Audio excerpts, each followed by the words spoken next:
Hello बच्चों, Chandra nursing classes में आपका स्वागत है। आज हम नर्वस सिस्टम के बारे में पढ़ेंगे। शुरू करते हैं। नर्वस सिस्टम ढेर सारे न्यूरॉन्स से मिलकर बना होता है। जैसे हमारा सेल ढेर सारा सेल मिलकर बनते हैं तो टिश्यू बनता है। टिश्यू ढेर सारे मिलते हैं तो टिश्यू सिस्टम से आर्गन, फिर आर्गन सिस्टम, फिर बॉडी। उसी प्रकार से जब ढेर सारे नर्व मिलते हैं, ढेर सारे न्यूरॉन्स मिलते हैं तो हमारा नर्वस सिस्टम बनता है। नर्वस सिस्टम दो पार्ट में डिवाइड होता है, जिसको हम बोलते हैं सेंट्रल नर्वस सिस्टम और peripheral nervous system. Central nervous system के अंतर्गत ब्रेन और स्पाइनल कार्ड आते हैं। ब्रेन से जो नर्व निकलती हैं उनको हम क्रेनियल नर्व बोलते हैं, ये 12 पेयर होती हैं। स्पाइनल कार्ड से जो नर्व निकलते हैं उसको हम स्पाइनल नर्व बोलते हैं, ये 31 पेयर होती हैं। पेरिफेरल नर्वस सिस्टम के दो पार्ट होते हैं, सोमैटिक नर्वस सिस्टम और ऑटोनोमिक नर्वस सिस्टम। जब इम्पल्स सेंट्रल नर्वस सिस्टम से वॉलंटरी मसल या स्ट्राइप्ड मसल को जाती हों तो हम उसको सोमैटिक नर्वस सिस्टम बोलते हैं। ऑटोनोमिक नर्वस सिस्टम में जब इम्पल्स सेंट्रल नर्वस सिस्टम से इनवॉलंटरी नर्वस सिस्टम या विसरल मसल को जाती हैं तो उसे हम ऑटोनोमिक नर्वस सिस्टम बोलते हैं। ऑटोनोमिक नर्वस सिस्टम के फर्दर दो पार्ट होते हैं, सिंपैथेटिक नर्वस सिस्टम जिसको हम थोरैसिक लंबर सिस्टम बोलते हैं, पैरासिम्पैथेटिक नर्वस सिस्टम जिसको हम क्रेनियोसैक्रल सिस्टम बोलते हैं। सिंपैथेटिक नर्वस सिस्टम के पोस्ट गैंग्लियनिक फाइबर से नॉर एड्रेनालिन का सिक्रीशन होता है, जो rate of heart beat, blood pressure, basal metabolic rate, breathing rate और बॉडी टेम्परेचर को बढ़ा देता है। पैरासिम्पैथेटिक नर्वस सिस्टम जिसको हम क्रेनियोसैक्रल सिस्टम बोलते हैं, उसके पोस्ट गैंग्लियनिक फाइबर से एसिटिल कोलिन का सिक्रीशन होता है, जो कि rate of heart beat, blood pressure, basal metabolic rate, breathing rate और बॉडी टेम्परेचर को घटा देती हैं। अब हम देखते हैं सेंट्रल नर्वस सिस्टम में ह्यूमन ब्रेन के बारे में। ह्यूमन ब्रेन एक्टोडर्मल ओरिजिन में होता है। 750 ml ब्लड जाता है। मेल में 1380 ग्राम होता है ब्रेन, फीमेल में 1250 ग्राम होता है। अब हम देखते हैं इसके पार्ट के बारे में। ह्यूमन ब्रेन को हम इंसेफेलान बोलते हैं।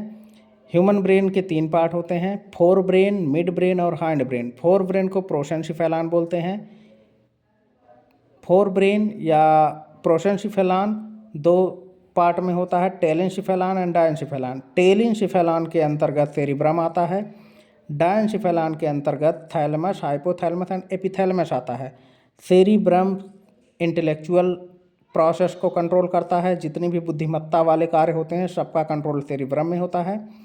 थैलेमस को रिले सेंटर बोलते हैं। जितने भी इम्पल्स जाते हैं सब थैलेमस से होकर गुजरते हैं। हाइपोथैलेमस थर्मोरेगुलेशन का काम करता है, इसका मतलब टेम्परेचर कंट्रोल हाइपोथैलेमस करता है। सेक्सुअल मैच्योरिटी में हेल्प करता है एपिथैलेमस। अब आते हैं मिड ब्रेन पे। मिड ब्रेन के 2 पार्ट होते हैं। मिड ब्रेन को हम मेसेंसेफेलान बोलते हैं। इसके 2 पार्ट होते हैं, crura cerebri and corpora quadrigemina. Crura cerebri limbs के मसल को कंट्रोल करता है, जैसे हाथ पैर के मसल हो गए उनको कंट्रोल करता है क्रूरा सेरिब्राई। कार्पोरा क्वाड्रिजेमाइना, क्वाड्री मीन्स 4 होता है, जेमाइना मीन्स ऑप्टिक लोब। इसका मतलब 2 पेयर ऑप्टिक लोब या 4 ऑप्टिक लोब पाए जाते हैं। एक पेयर हमारा सुपीरियर लोब होता है, दूसरा इन्फीरियर ऑप्टिक लोब होता है। सुपीरियर ऑप्टिक लोब जो होता है वो प्यूपिलरी ऑडिटरी रिफ्लेक्स को कंट्रोल करता है। इन्फीरियर ऑप्टिक लोब जो होता है वो ऑडिटरी साउंड रिफ्लेक्स को कंट्रोल करता है। अब आते हैं हाइंड ब्रेन पर। हाइंड ब्रेन का दूसरा नाम है रोम्बेनसिफेलान। ये भी फर्दर 2 पार्ट में डिवाइड है, मेटेनसिफेलान एंड माइलेनसिफेलान। मेटेनसिफेलान फर्दर डिवाइड है पॉन्स वेरोलाई एंड सेरिबेलम में। माइलिनसिफेलान मेडुला ऑब्लांगेटा के अंतर्गत आता है, मेडुला ऑब्लांगेटा माइलिनसिफेलान के अंतर्गत आता है। Medulla oblongata circulatory system, digestive system और रेस्पिरेटरी सिस्टम को कंट्रोल करता है। जो न्यूमोटॉक्सिक सेंटर होता है वो पॉन्स वेरोलाई में स्थित होता है। अब हम देखते हैं ब्रेन के बारे में थोड़ी और जानकारी लेते हैं। जो ह्यूमन ब्रेन होता है वो 2 हेमीस्फीयर से मिलकर बना होता है। एक हमारा होता है राइट हेमीस्फीयर और दूसरा होता है हमारा लेफ्ट हेमीस्फीयर। इसको हम बोलते हैं हेमिस्फीयर। दोनों हेमिस्फीयर आपस में कार्पस कैलोसम के द्वारा जुड़े होते हैं।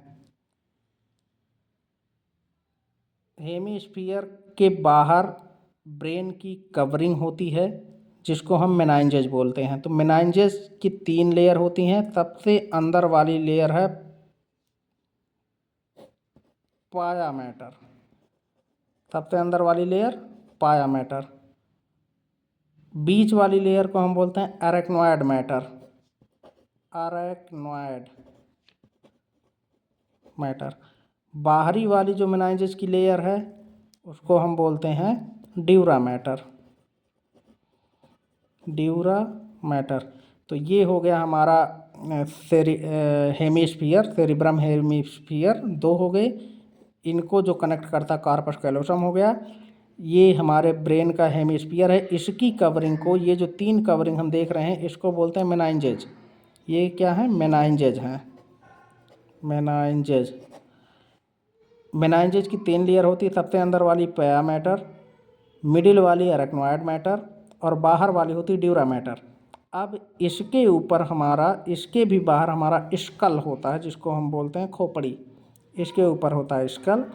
स्कल के ऊपर होता है स्काल्प। स्कल के ऊपर होता है स्काल्प और इसी स्काल्प में हमारे हेयर होते हैं जिन्हें हम सिर के बाल बोलते हैं, हेयर।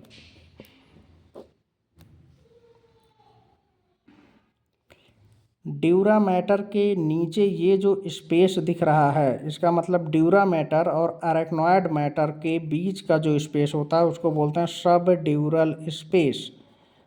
सब ड्यूरल स्पेस।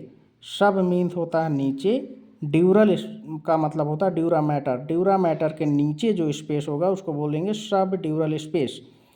अब अरेक्नोइड और पाया मैटर के बीच में भी स्पेस पाया जाता है, इसको बोलते हैं सब अरेक्नोइड स्पेस। सब अरेक्नोइड स्पेस। सब मीन्स नीचे, अरेक्नोइड मीन्स अरेक्नोइड मैटर के नीचे। अरेक्नोइड मैटर के नीचे छोटा सा स्पेस होता है उसको हम बोलते हैं सब अरेक्नोइड स्पेस। इसी सब अरेक्नोइड स्पेस में CSF का सर्कुलेशन होता है या CSF का फॉर्मेशन होता है।